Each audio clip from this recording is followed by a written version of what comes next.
Well, I imagine it's pretty tough to take. I know Dango had that chance late on for both goals. Kind of what's your take on it? Would you agree with that summation that perhaps if you take the chances, it might be? Yeah, I thought that was the only difference. I thought it was an even contest. I thought we were. Yeah, there were lots of bits in it that I liked. And yeah, when we were on top, sort of midway through the second half, we had a flurry of corners. Matty Vigna has a one-on-one with Kepa that Kepa makes a good save from. Kepa makes a great block from Dango as well from 4 or 5 yards out. And then obviously the massive chance, Dango's free header sort of 4 yards out from goal. Yeah, and I think if we get our noses in front, then the game will probably finish very differently. But yeah, disappointed that we weren't clinical enough, and Chelsea make a couple of mistakes to give us a chance, and we don't take it, and then we get punished at the other end as soon as we make one. I don't think Neto had a lot to do today, and then we make a mistake, and they manage to punish us, and it goes 2-1, and then yeah, obviously it's in their favour then. But we were well in the game today. Just really disappointed that we don't take anything. It feels like every other week I can ask you about VAR penalty decisions. Just kind of one angle we saw, it looks very tight. Do you have any opinion on that at all? Yeah, I thought it was a tight one. I thought Thiago Silva doesn't get the ball, so Dom manages to take a touch before he gets there, but Dom does take his touch backwards, so it looks maybe different to some that we're used to seeing, where the forward takes his touch forwards. And then there is a bit of contact between Silva and Dom. So technically, maybe a foul outside the penalty area, maybe a foul. But the fact that it wasn't given on field meant it was obviously never going to be overturned. So we'd have probably needed that one to be given, and then it maybe would have been upheld. But no real complaints. I thought it was one that you could get or not.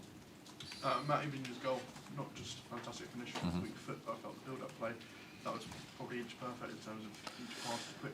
Yeah, it was nice. It was nice to see some stuff that we'd worked on in the week that we thought would be on. Yeah, the way we progressed the ball up the pitch a few times today was, there was some big quality in it, and obviously, an incredible strike from Matty. He was a real threat going forward for us, I thought, down that left side. I think he had that. His goal, another shot that he works Kepa with, big chance second half where we get him in behind, 1v1. So he was a real threat going forward today. Of course, you sort of know at the moment, I believe there might be like a option to buy. I guess these last few games with safety all but secured is a good opportunity to have a look at him. Is there any thoughts on his future at the moment? I think he's done really well. I thought, especially going forward, I thought at Tottenham he gave us something. Today, obviously, his goal and the way he kept running forward, big energy. He's done very well. But a lot of discussions to be had in the summer around an awful lot of things. So very early to sort of discuss what we'll be doing as in player arrivals and things at this moment. So my mind at the moment is on, can we make sure Matty Vigna keeps performing like that? Can we tidy up a couple of other things with him as it is with all the other players? And just finally for me, the first two goals that we've seen quite a few times this season in terms of crossing the box, set pieces. In a way, is it a positive that it's one thing that you can clearly see and clearly work on, rather than it being like a few different issues that you have to kind of tackle on the training ground? Yeah, we've struggled with defending balls in the box, which is why the West Ham game was so tricky for us, because they put a lot in there. We have struggled with that this season. I think we're obviously aware of it, as I'm sure all you guys are, and something we need to improve. But I'm hopeful that we can put some work in now, of course, week to week, as we are. But then we can put things in place for next season to make us much stronger in that sort of area. Gary, just ask, do you sense the nerves when you're playing a side like that on a losing streak? Because you were authoritative for long periods of that game. You say second half, that really good period. It felt actually looked like it was going to be Bournemouth's game, if anyone's. And do you think your players, do yourself sense actually they're there to be taken, even though, notwithstanding the fact that obviously they've gone 1-3-1?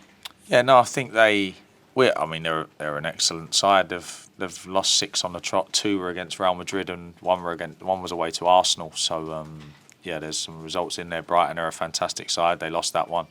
There's more to their run than losing 6 on the trot. They've got world-class players in every position. I think our boys started to take confidence from the fact that everything that we spoke about and was still beyond for us today against Chelsea, as it has been against Southampton and Leeds, and so I felt that the boys did sort of grow into it, although we did start well.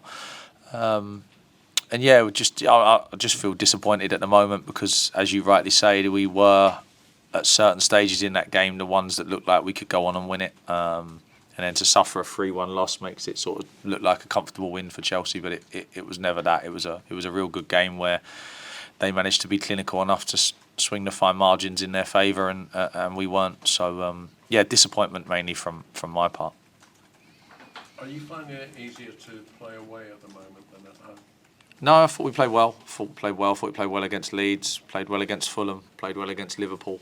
So no, I don't see any real difference. I think. Yeah, I thought there was not much more performance-wise we could have done today, apart from be better in front of their goal at key moments, and then maybe not make quite so many errors. 2 errors at the end there for their 2 goals. But yeah, no, I don't think the home. I thought the fans were excellent. I thought that the lads felt the energy in the place. I thought if there was any concern around the players not being at the same level as they have been because we're on 39 points, I thought there was no danger of that. They were absolutely bang on again, gave absolutely everything. But in football matches, especially against teams with world-class players, there is a chance that no matter how well you do, if you don't take your chances, they're going to take theirs. So yeah, we got stung with that today. Okay.